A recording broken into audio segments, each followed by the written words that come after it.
안녕하세요. 사랑하는 에덴의 교회 여러분, 참으로 반갑습니다. 오늘 여러분과 함께 그 말씀의 흐름 속에서 신자의 10가지 비밀 속에 있는 세 번째 역발상에 대해서 좀 하고자 합니다. 첫 번째가요. 그 첫 번째가 바로 독립이었고, 두 번째가 사실 영적 사실이었습니다. 세 번째가 역발상입니다. 역발상, unconventional thinking이라고 부르기도 하는데요. 예상치 못한 곳에서 생각하는 것이죠. 잠깐 좀 여러분 보면서 실제로 이것이 무엇을 의미하는 건지 한번 보겠습니다. 뜻은 무엇이냐? 바로 틀을 깨는 생각입니다. 구원받은 사람들에게 틀을 깨는 생각이 있을까요? 예, 있습니다. 구원받은 신자들이 틀을 깨는 곳에 갑니까? 네, 그렇습니다. 왜냐하면 현장에서 가지고 있는 모든 사람들이 가지고 있는 틀과는 다르기 때문에 그렇습니다. 한번 뜻을 보시겠습니다. 틀을 깨버리는 반대쪽에서 해답과 응답을 찾는 것인데요. 왜냐하면 우리가 정말 하나님 자녀이기 때문에 이 세상에서 가지고 있는 그 완전히 반대되는 곳이 있기 때문에 그렇지요. 그뿐만 아닙니다. 역발상의 뜻이 상상치 못한 곳에서 답을 찾는다는 의미도 가지고 있습니다. 예상치 못한 곳에 답을 찾는 것이고요. 그리고 역발상의 뜻이 구원받은 하나님 자녀들이 눈에 띄지 않는 곳에서, 그러니까 빈 곳이죠. 거기서 답을 찾는다는 의미도 있습니다. 빈 곳에서 답을 찾는 것입니다. 이것이 우리가 사실은 기도한 내용이죠. 그리고 그뿐만 아니라 사실은 그곳에서 답을 찾지 않으면 우리는 틀 속에 갇힙니다. 마귀가 준 틀, 세상의 틀, 저주의 틀, 하나님 떠난 틀 속에 갇히기 때문에 틀을 안 깨면 죽기 때문에 틀을 깨야 됩니다. 어쩔 수 없이 그럴 수 있는 이유가 있는 것이죠. 그래서 우리로 하여금 이 역발상 속으로 들어오게 만드셨습니다. 그래서 우리는 어떻게 보면 세상을 거스르기도 하지요. 자, 이 역발상의 실제적인 그럼 안의 내용들이 무엇일까요? 하게 된 이유가 무엇일까요? 왜냐하면 진정한 영적 사실, 하나님 떠난 문제, 죄 문제, 사단의 문제, 다시 바꿔 말하면요, 영적 무지 때문에 생긴 문제는 우리 눈에 보이지 않습니다. 영적 저주 속에서 영적인 무능력 속에 있으면은 아무리 문제를 해결하려 해도 우리 눈에 보이지 않기 때문에 그걸로는 해결할 수 없습니다. 우리 눈에 안 보이기 때문에요. 그리고 영적인 실패했는 부분 속에서 했던 모든 삶들, 마귀 속에 있는, 마귀 아래에 있는 그런 속에서는요, 우리 눈에 해답이 보이지 않습니다. 그렇기 때문에 현장의 보편적인 눈은 오직 그 생각만을 하게 됩니다. 그것이 뭐냐? 바로 현장의 사람들이 당연히 좋아하는 길입니다. 나 중심의 문제 속에서 이 영적 무지 생기기 때문에 그렇습니다. 창세기 6장에 있는 물질 중심, 그리고 무언가 세상 중심에 사는 쪽에서는요, 항상 그쪽으로 보기 때문에 크리스찬들이, 하나님 자녀들이 결정하는 거 이해를 못하지요. 여러분이 결정하는 거 이해를 못합니다. 그래서 그 사람들 말이 맞다라고 들려질 때도 있습니다. 현장에서 여러분에게 혹시 이야기하는 분 중에 좀 그런 강하게 이야기하시는 분 있죠. 예수 믿는 사람들은 정말 몰라. 정말 눈이 빤히 보이는데 왜 그걸 안 하는지 모르겠어. 이런 이야기를 하지요. 예, 그것이 바로 세상 사람들이 보는 창세기 6장의 눈이기 때문에 그렇습니다. 네피림 시대에서는 당연히 그래야 된다고 생각합니다. 네피림 시대를 거스르는 것이 정말 웃긴 일이라고 생각합니다. 멍청한 짓이라고 생각합니다. 그렇죠. 그리고 창세기 11장 세상이 주는 성공으로 가야 되는데 세상이 주는 성공이 아닌 언약의 방법으로 가야 된다고 하니까 사람들이 이해를 못하죠. 현장의 사람들이 당연히 필요하다고 생각되는 그 길. 그런데 그 길 속에 있으면 반드시 불신자 상태 속에 있게 됩니다. 우상 문제가 항상 있게 됩니다. 정신적인 고통이 항상 있습니다. 왜냐하면 해답이 없으니까요. 그래서 세상 사람들처럼 항상 고민하고 해야 됩니다. 그게 열심인 줄 압니다. 그것뿐만 아닙니다. 끊임없는 저주들이 가정에 생겨도 영적인 것에 대한 해답이 없으니까요. 그 사람 속에서 찾아야 됩니다. 너희가 이 세상 권세를 쫓고 공중의 권세 잡은 자를 따랐으니 에베소서 2장 2절하고 똑같습니다. 그런 불신의 상태 속에서 끊임없는 또 물리적인 문제, 육신적인 문제, 그리고 집안의 문제, 그러면서 영적인 것을 완전히 놓치는 그런 이제 시스템이 들어가죠. 그래서 세상의 것을 정말 보면은 오히려 영적인 것이 안 보이는 그런 진짜 어리석음도 생기는 것이죠. 이 현장의 당연성, 이 당연성이 진짜 보이면은 진짜 예수 그리스도 영적 사실이 왜 필요한지 압니다. 영적 무지, 영적 실패, 영적인 무능력에서 벗어나는 길은 오직 예수 그리스도 하나님 만나는 길밖에 없습니다. 이 절대적인 진실을 알면 절대적인 해답이 있는 곳으로 가지요. 그 진실이 있는 곳으로 생각을 전환하는 것이 바로 역발상입니다. 그것을 우리가 지금 하고 있습니다. 세상과 현장을 거스르는 것이죠. 우리 미국인들이 사실은 이 세상에 대해서 도전하는 사람들이죠. 이 세상을 거스르는 사람들이었습니다. 그래서 사실은 선진국이 됐는데요. 여러분께서 그런 아이디어를 사실 받아서 사실 여기도 약간 좀 영향을 받아서 우리 현장에서 합니다. 하지만은 그 정도가 아닙니다. 더 깊은 영적인 비밀들을 가지고 세상에 도전하겠습니다.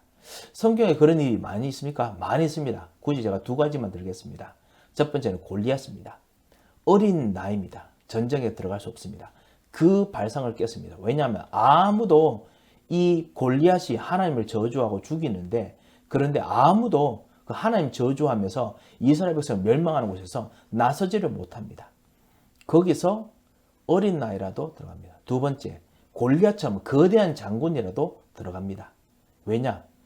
이 사시는 하나님을 저주하기 때문에 사시는 하나님을 드러내는 시간표가 되면 반드시 응답이 올 거라는 걸 알았습니다. 그리고 비록 자기가 가지고 있는 돌팔매, 돌로 던지는 거지만은 그것 통해서도 하나님께서는 분명히 이 사자도 잡을 수 있었던 것처럼 골리앗도 잡을 수 있다라는 확신한 그 해답이 있었습니다. 그래서 역발상으로 들어갑니다. 그 이스라엘 백성들이 이 다윗에게 세상이 주는 방법으로 줍니다. 갑옷도 입히고 그다음 방패도 주고 칼도 줍니다. 그런데 새로운 역발상의 시스템에는 그것이 안 맞습니다. 그래서요, 사람들이 이해 못하면 너희 걸어가다 죽는다 라고 합니다. 심지어 골리앗까지 놀립니다. 너가 내게 왔을 때 개를 잡으러 왔느냐? 왜 막대기를 들고 왔느냐? 왜냐하면 창, 칼 들고 와야 되는데 그렇지가 않았거든요. 하지만 그게 역발상입니다. 진짜 가장 중요한 거, 하나님이 없습니다. 그것이 해결이기 때문에 두 번째, 돌 던지는 것처럼 멀리서 맞추는 것이 골리앗을 죽일 수 있다는 만큼 강력한 것을 그 사람 몰랐습니다. 진짜 세상을 뒤집을 만한 중요한 것이 있었죠. 그걸로 골리앗을 이깁니다. 너는 칼과 창과 단칼로 나오지만 나는 살아계신 만군의 하나님 여호와 이름으로 내 앞에 나오니라. 오늘 여호와께서 너로 하여금 싸우게 이기게 하실 것이다. 사무엘상 16장 45절 46절 말씀입니다. 역발상입니다. 이런 영적인 전쟁을 우리가 지금 하고 있습니다. 예수님께서도요, 역발상으로 하나님 나라를 가르치셨습니다. 너희들이 있는 나라는 마태복음 5장 아시죠? 심령이 가난한 자들의 것이다. 아니, 나라 하려면은 그 교회 뭐 하려면 돈 좀 있는 사람이 있어야 되겠습니까? 하지만 아니다. 가난한 자들이 오히려 더 축복을 받는 곳이 바로 하나님 나라다. 왜냐하면 하나님 나라에 대해서 마음이 가난해야 진짜 하나님 나라의 능력이 나타나니까요. 그리고 애통하는 자들의 것이다. 왜냐하면 하나님 나라 현장에 대해서 제대로 아는 사람들이 되기 때문에 사실은 부럽지 않을 만큼의 커다란 뭔가 능력이 있고 원한이 없는 만큼, 한이 없을 만큼 정말 괜찮은 사람이 되는데 아니라는 겁니다. 하나님 나라는 오히려 애통하는 사람들의 것이다 라고 했습니다. 그렇게 하나님께서 계속 말씀하시죠. 여러분 아시다시피 악인들 오더라도 더 줘라. 왜냐하면 실제로 하나님 나라의 능력이 있는 그것 때문에 역발성적인 것을 하는 것입니다. 이것이 성경의 그 여러 가지 부분에서 볼 수 있는 부분입니다. 우리가 이 비밀을 지금 누리고 있습니다. 그냥 착하고 그 다음에 바보 같은 선택을 하는 것이 아닙니다. 영적인 사실 해답이 있는 곳으로 우리가 선택을 하고 그곳으로 들어가는 것입니다. 그리고 이번 한 주간 우리가 가지고 있는 기도 제목도 사실은 그 일들 가지고 기도하는 것이죠. 10가지 비밀과 관계가 있습니까? 네, 그렇습니다. 영적 사실을 봐야 그래 역발상을 할 수 있습니다. 베드로와 요한이 성전 미문에 앉았던 그 안전뱅이가 정말 구원을 얻을 수 있는 하나님 그리스도를 만나야 되는 것임을 알았을 때야 비로소 할 수 있었죠. 그 복음을 전하고 난 후에 그 다음에 이 사람들이 예수 그리스도를 전했다는 이유 때문에 잡혀갔습니다. 그곳에서 너는 예수 이름으로 아무것도 말하지 말라라고 이야기합니다. 말하지 말라고 이야기하는데, 그런데 그때 시몬 베드로가 대답하여 가로되, 사도행전 4장 12절이죠. 천하 인간의 구원을 얻을 만한 다른 이름 우리에게 주신 일이 없느니라. 가장 중요한 해답을 가르쳐 줍니다. 그게 바로 역발상입니다. 당신들이 정말 없는 것이 우리들에게 있지 않느냐. 그게 바로 예수 그리스도다. 다른 이름 우리에게 준 적이 없지 않느냐. 그 사람들이 대답을 하지 못합니다. 왜냐? 진짜거든요. 이 해답 그 속으로 들어갑니다. 그럼 어떤 일이 일어납니까? 사도행전 6장처럼 시너지가 일어납니다. 나중에 진짜 해답을 받는 모든 사람들이 정말 일어납니다. 심지어는 그 반대했던 사람들까지 축복받습니다. 모든 사람들이 정말 하나님께서 정말 그 예루살렘에 있는 제자의 수가 심히 많아지고 허다한 제사장의 무리까지 도에 복종하도록 일이 일어납니다. 역발상이 바로 하나님께 주신 응답의 시간표로 나가는 것입니다. 이 역발상에서 여러분 같이 보았습니다. 오늘 여러분과 같이 잠깐 역발상에서 같이 봤는데요. 여러분께서는 어떻게 보셨는지 보겠습니다. 무엇이 우리 현장에서 내가 세상을 따라가는 길이고 무엇이 정말 현장에서 정말 해답의 길인지 한번 생각해 보시고 오늘 기도하시면서 참다운 언약 속에 도전하는 축복의 하루 되시기를 바랍니다. 한번 기도하겠습니다. 살아계신 하나님 아버지 은혜를 감사를 드립니다.